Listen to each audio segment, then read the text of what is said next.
All right, everyone, get ready, because today we are going deep on some pretty heavy stuff Oh, yeah. from Bediuzzaman Said Nursi's The Words. Yeah. Specifically, we're looking at the 16th word, Okay. which is all about God and creation and how we as people can connect with the divine. Right. It can get pretty complicated, but Nursi uses these amazing metaphors and analogies, Yes. especially this one about the sun, that really makes these concepts easier to grasp. It is fascinating Yeah. how Nursi tackles these huge questions in such a relatable and insightful way. It is, right. It's like Mhm. he really wants us to get it, not Mm-hmm. just hear it.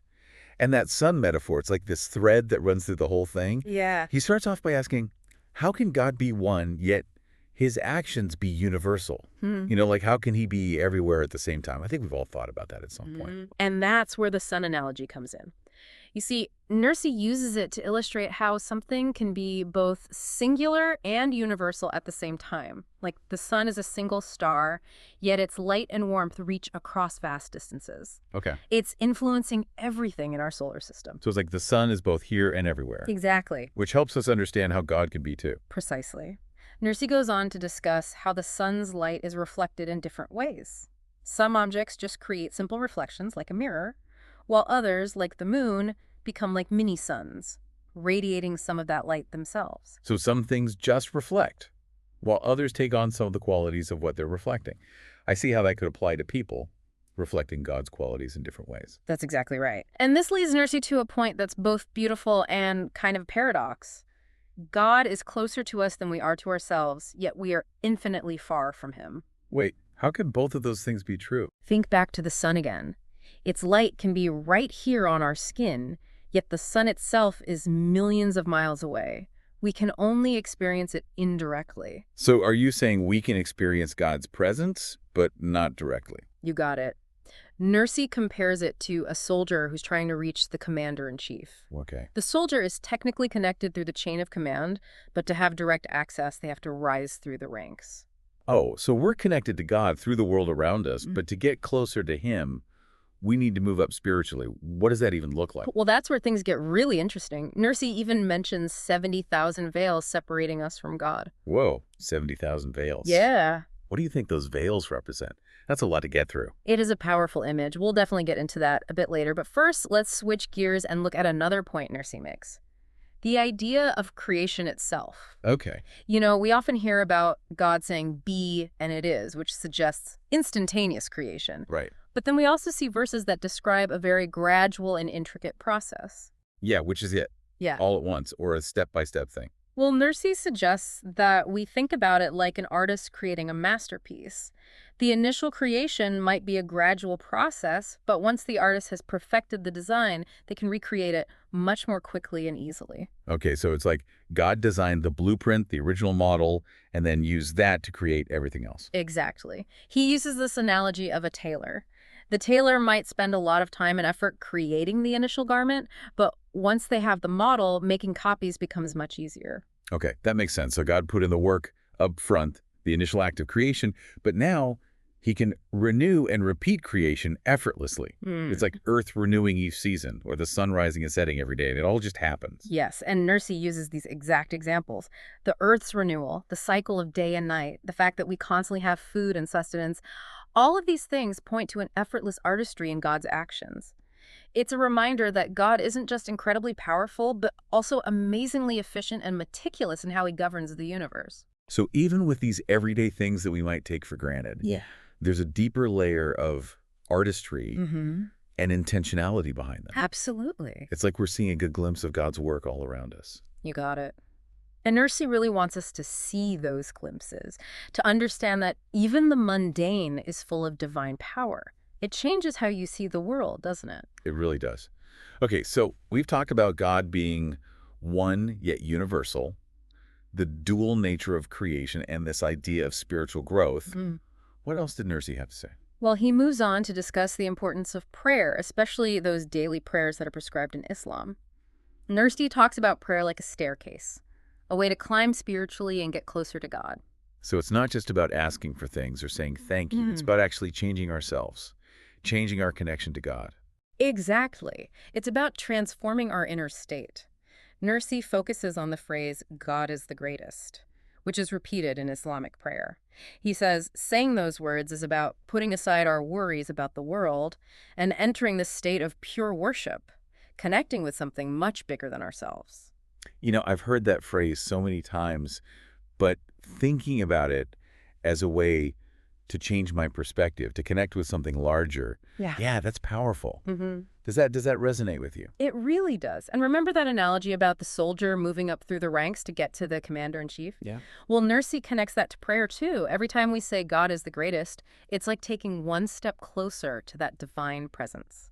So each prayer becomes a step in our spiritual journey. Right. That changes how I think about something I thought I understood. Nursi was brilliant at helping us see things in new ways, and he talks about the Hajj pilgrimage, which is a really powerful example. During the Hajj, the phrase, God is the greatest, is repeated constantly, and he says, this helps pilgrims connect with the awe and the majesty of God on a whole new level. So the Hajj is like a crash course in spiritual ascension, total immersion in recognizing God's greatness every second. That's a great way to put it. Now, changing gears a bit, Nursi also talks about something a lot of people find really interesting. The idea of miracles, or exceptions to natural laws. Yeah, I was wondering when we'd get to that. Yeah. How do miracles fit into a universe with all these laws? Right. It's a question a lot of people think about, and Nursi suggests that these exceptions are deliberate acts by God. He says they're meant to remind us that God's will is in control. Okay. You know how a fruit tree might yield fruit one year and not the next, even if nothing seems to have changed? Yeah, so annoying when your apple tree doesn't produce. Right. Well, Nursi uses that to show that God's will is what decides if the tree bears fruit, not just the laws of nature. It's a reminder that we're not in total control, even when we think we understand how things work. So even something as simple as an apple tree producing fruit is a reminder of God's power. It makes you look at the little things differently. It really does. Nursi also points to how much rain falls as another example. Okay. Sometimes there's tons, sometimes there's a drought. He says this unpredictability keeps us humble and reminds us that we don't control the elements. So these variations, these moments where things don't go how we expect, are actually opportunities for us to connect with a bigger picture. That's how Nursi sees it. He's pointing out the dynamic interplay between God's will and the natural world. It's not that the laws of nature are wrong, but that they're just one part of a much bigger plan, a divine purpose that we may not fully grasp. It's like, yeah, we can learn about gravity and photosynthesis, but there's still this mystery. Exactly, and I think that's a really key takeaway from Nursi's work. We should feel wonder and awe. Recognize that there's always more to learn, more to discover. The universe is a reflection of God's wisdom, and we're only seeing a small part of it. Okay, so we've got God's power in everything, miracles as reminders, and this idea of always learning and discovering. What else can we take away from all of this? Well, remember those 70,000 veils? Nursi brings them up again and says they represent all the things that stop us from truly experiencing the divine. So not just literal veils, Right. but maybe like our own thoughts, our fears, or even like our egos that can cloud how we see things. Yes. It could be what we believe, our attachment to possessions, our worries and doubts. It could even be our sense of self, the way we define ourselves. All of these things can create distance between us and God. So spiritual growth is about taking away those layers, revealing the truth that's already there. Exactly. And the really cool thing is this unveiling isn't about reaching a destination. It's a continuous process of purifying our perception and getting a deeper understanding. It's a journey of self-discovery, a lifelong process of revealing the divine both within us and all around us. Wow, that's beautiful. It's like we're constantly uncovering these hidden depths in ourselves and the world. Makes you want to keep exploring, doesn't it? Absolutely. And I think that's what Nursi would want for us to keep searching, keep questioning, keep peeling back those veils and seeing the wonder that's underneath. We've covered a lot today, from God and creation to the importance of prayer and miracles, and you've explained it all so well. Oh, thank you. But it feels like we've only just scratched the surface. I agree. Nursi's work is so rich. There's always something new to find, another layer of meaning to understand. So if our listeners want to dive even deeper, where should they start?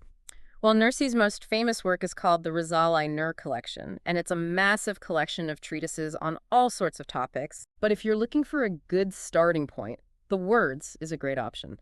It's a collection of shorter pieces that cover many of the themes we talked about today. You can find translations online and in bookstores, so it's pretty easy to get your hands on. That's good to know. I think what really stuck with me is how Nursi uses those everyday examples, Yeah. like the fruit tree or the rain, Right. to point to something much deeper. It makes these big philosophical ideas so relatable. Definitely. He takes those things we see all the time and helps us see them in a new light. He wants us to recognize that divine presence in every part of creation. And that's what I think makes this so powerful. It's not just some abstract theology. It's a way of seeing the world, Mm-hmm. seeing our lives with a sense of wonder and purpose. Yes. And remember, it's a journey. Just like peeling back those 70,000 veils, it's a process of constantly discovering and growing. So for our listener out there, maybe you're feeling inspired to check out the words, or maybe you're just starting to think about these ideas. What's one thing you'd want them to take away from our deep dive today? I think the most important thing is this. Don't be afraid to ask the big questions. Don't settle for simple answers. Nursi shows us that even the most complex ideas can be understood and applied to our lives.